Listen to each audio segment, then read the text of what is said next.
guys, today I'm going to show you how to paint white for animals. So basically we are actually painting in the texture of the hair using the shadows that we see.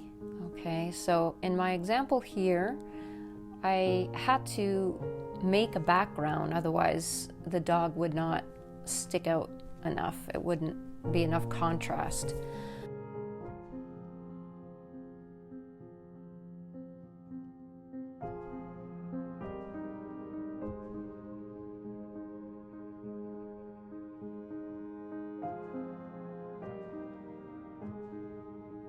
So my initial layers, I'm just trying to block in all the colors that I see.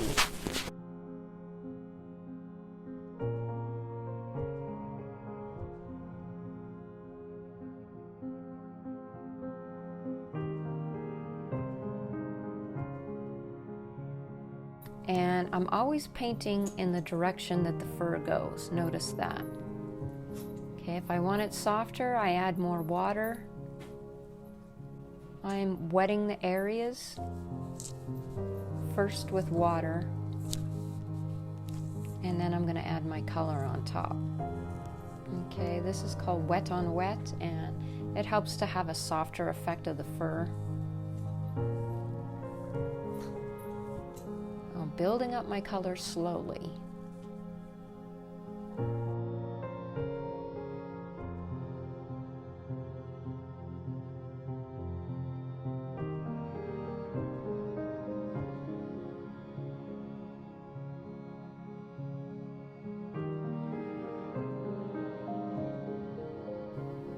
Doing his ears with some more of that scarlet color, the quinacridone scarlet.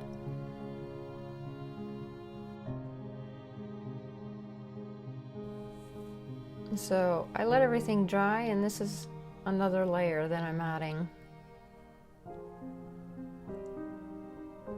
Okay, and we're just building up all these different colors and the texture of the fur, layer by layer.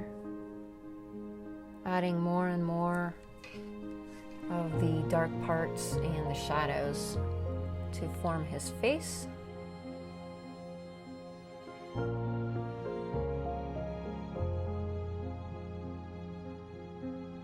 There's a lot of shadow under his nose and mouth. I'm trying not to go too dark too fast, but it is quite shadowy there. Starting on the mouth here, getting in that very, very dark lip. The most important part about doing animal portraits is the eyes and the nose. If you don't have that right, it's just not going to look right. Of course, your proportions is also very important, so you have to have a really good reference photo. 75% of your work is actually just drawing a really good reference photo to follow. Now I'm sprinkling salt on the nose and gonna let that dry. That's gonna give us the bumpy texture of a dog's nose. Okay, starting the eyes. When I start the eyes, I usually like to try to paint the darkest parts.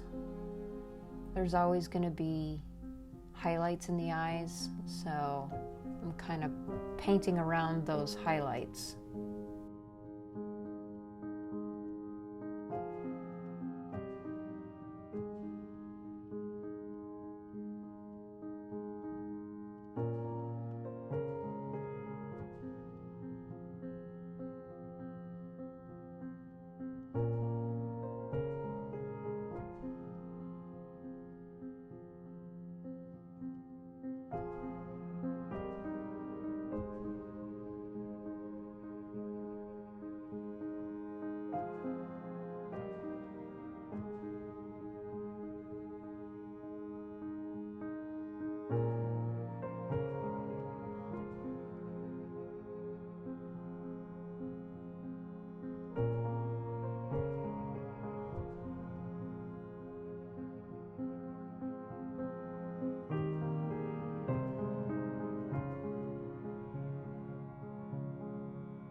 taking a very small detail brush now.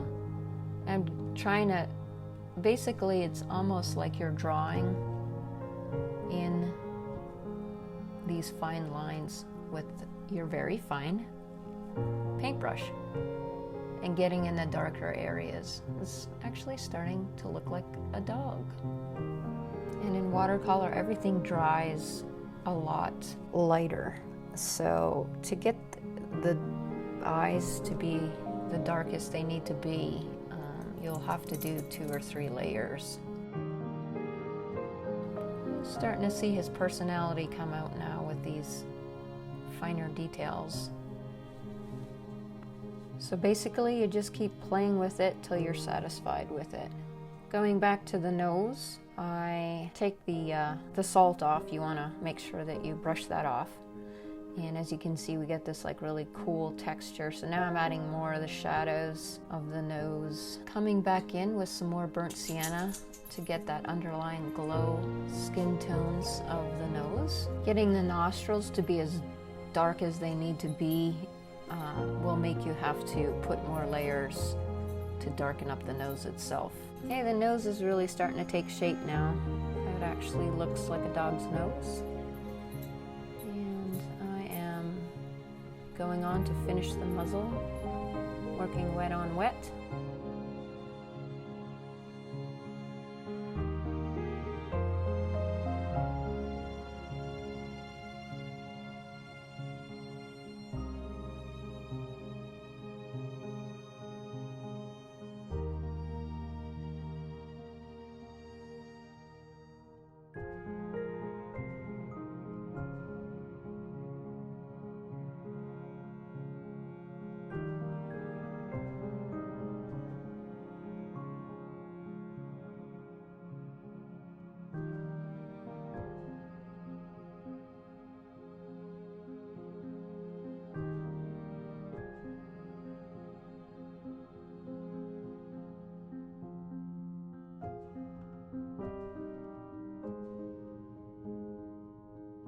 Going back under his muzzle, darkening up the fur, adding the tongue.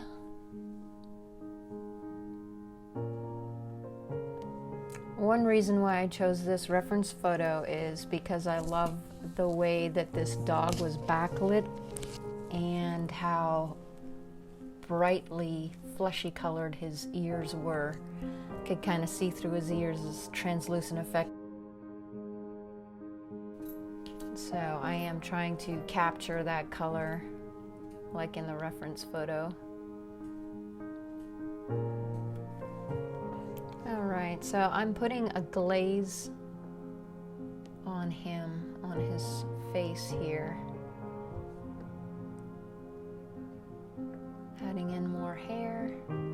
Like I said, it's a building up process and you just keep playing with it until you're happy with it. I just keep adding more and more of the shadows, and he is coming to life a lot more. I'm paying attention and looking where are my darkest darks. What do I have to darken up more? So I go back to the nose and I add some more dark areas there. So it looks a lot more three-dimensional doing that as well.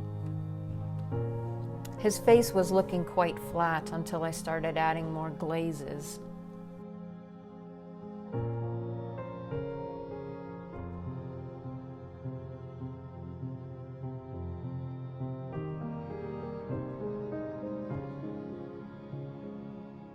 Now that the mouth has dried, I am adding a second layer, adding in some more fleshy tones for the tongue.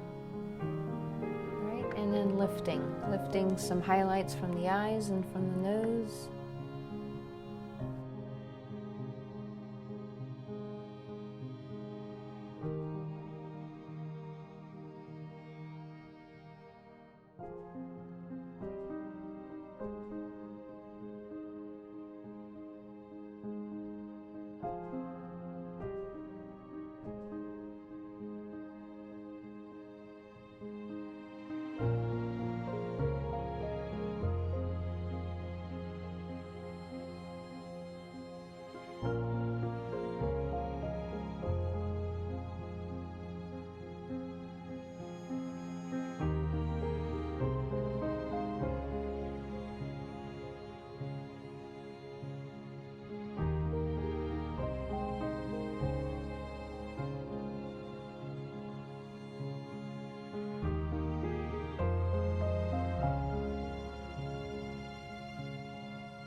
trying to make him brighter, stick out from the background more, so decided to take that sepia color and go through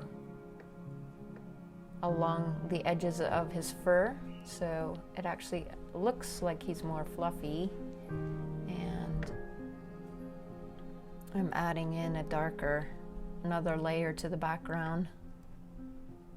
I really want him to pop forward and of course look like he is a white dog. So to do that, darken the background. The final step is me taking some opaque, I think this is Dr. Phil's, the opaque white, and adding the highlights to him. And he does have that glowing look from the reference photo, so I'm trying to capture that along the edges of his silhouette.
And that's about it. Once you're satisfied, sign your painting and you're done. Thanks for watching, guys. See you next week.